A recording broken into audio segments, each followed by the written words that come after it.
खंडेला में वकील के आत्मदाह का मामला तूल पकड़ता जा रहा है। घटना के विरोध में तीसरे दिन भी खंडेला एसडीएम कोर्ट के बाहर वकील के परिजन और जिले भर के वकील मृतक वकील हंसराज का शव रखकर धरने पर बैठे हुए हैं। सीकर सांसद सुमेधानंद सरस्वती भी घटना स्थल पर पहुंचे और मृतक के परिजनों को सांत्वना दी। मीडिया से रूबरू होते हुए सांसद ने कहा, ये घटना सुसाइड नहीं बल्कि न्याय के लिए बलिदान है। उल्लेखनीय है कि सीकर के खंडेला में गुरुवार को एसडीएम पर रिश्वत का आरोप लगाते हुए वकील हंसराज मावलिया ने खुद को आग लगाकर जान दे दी थी। वकील ने जयपुर के एसएमएस अस्पताल में दम तोड़ दिया था। सीकर सांसद सुमेधानंद सरस्वती ने कहा कि 3 दिन पहले खंडेला में मजबूत वकील हंसराज ने न्याय के लिए आत्मदाह किया। सांसद ने कहा कि इस घटना को सुसाइड नहीं कहा जा सकता क्योंकि वकील हंसराज ने न्याय के लिए अपना बलिदान दिया है। सांसद ने कहा कि आश्चर्य की बात तो ये है कि 3 दिन बीत जाने के बाद भी प्रशासन ने मामले को लटकाया हुआ है। राजस्थान सरकार को इस बात को भी समझ जाना चाहिए कि वकील हंसराज का ये बलिदान खाली नहीं जाएगा। पूरे राज्य के वकील और आम जनता इस आंदोलन से जुड़ चुके हैं।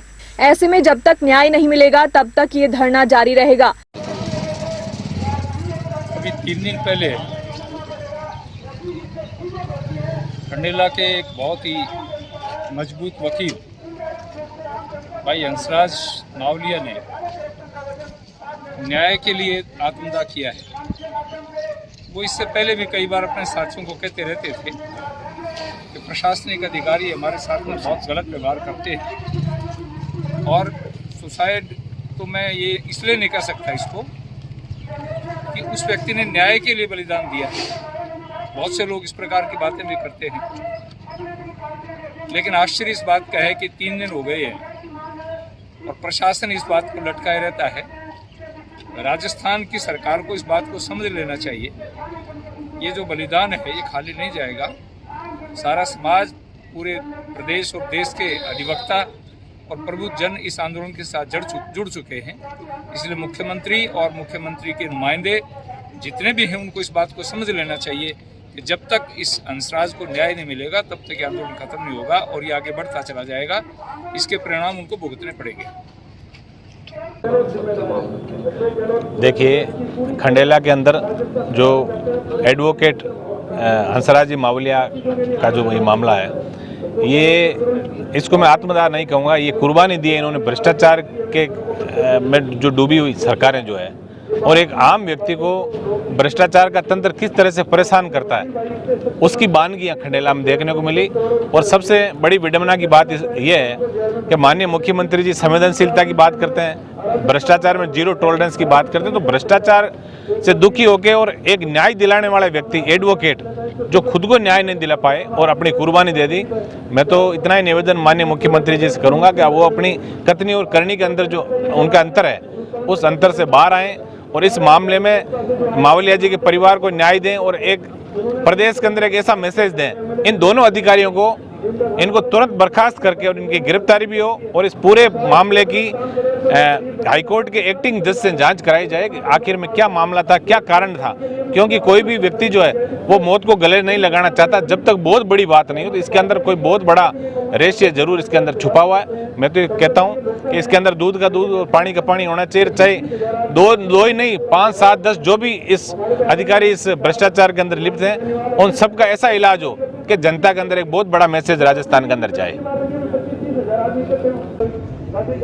आज तीसरा दिन है भाई हंसराज मावलिया की शहादत को, लेकिन अभी तक प्रशासन की तरफ से कोई कार्रवाई नहीं हुई है। हमारे साथी ने भ्रष्टाचार से प्रताड़ित होकर अपनी कुर्बानी दी है और खंडेला के अंदर विशेष तौर से बहुत ज़्यादा भ्रष्टाचार पनप गया है। यहाँ बहुत बुरी स्थिति है और पूरी जांच होनी चाहिए। जैसे भाई साहब कह रहे थे कि हाई कोर्ट के जज से इसकी जांच होनी चाहिए कि ये जो भ्रष्टाचार का जो पैसा है कहाँ से कहाँ जा रहा है। मैं तो ये कहता हूँ कि यहाँ पे जो निर्दलीय विधायक है उसने खुली लूट मचा रखी है और सरकार से भी कहना चाहता हूँ कि एक विधायक का समर्थन लेके और आप पूरी सरकार को दांव पे लगा रहे हो।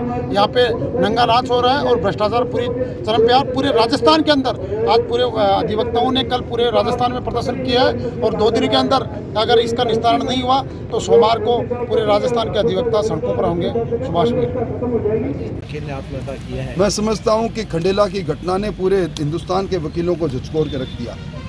एक वकील जैसा प्रबुद्ध पहले आरोप लगाए, एसएचओ पर, एसडीएम पर आरोप लगाए और फिर अपने जीवन को समाप्त कर दे, इससे बड़ा दुर्भाग्य हो नहीं सकता। ये सरकार के माथे पर कलंक है।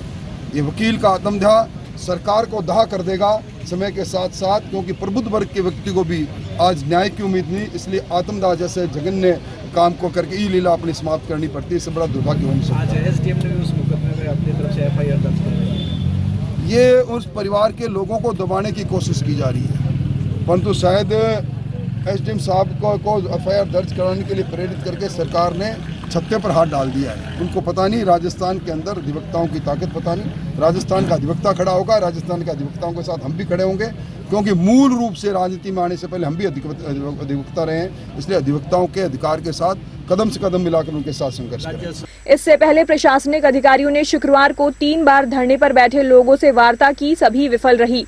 मामले में कल रात खंडेला एसएचओ घासीराम को भी एपीओ कर दिया गया। संघर्ष समिति ने अपनी प्रमुख मांगे प्रशासन और सरकार के सामने रखी, जिसमें एसडीएम और थाना अधिकारी को बर्खास्त कर गिरफ्तार करने, मामले की सीबीआई जांच, एसडीएम के कार्यकाल के मामलों की जांच सिविल अधिकारी के सामने करवाने, राजस्व मामलों की सुनवाई सिविल अधिकारी से करवाने, 2 करोड़ रुपए की आर्थिक सहायता और परिवार के एक सदस्य को सरकारी नौकरी देने की मांग की। इस दौरान धरना स्थल पर शनिवार को सांसद सुमिधानंद सरस्वती, विधायक नारायण बेनीवाल, पूर्व चिकित्सा राज्य मंत्री बंशीधर बाजिया, कांग्रेस नेता सुभाष मील, पूर्व विधायक अमराराम सहित अन्य सामाजिक संगठन और वकील मौजूद रहे।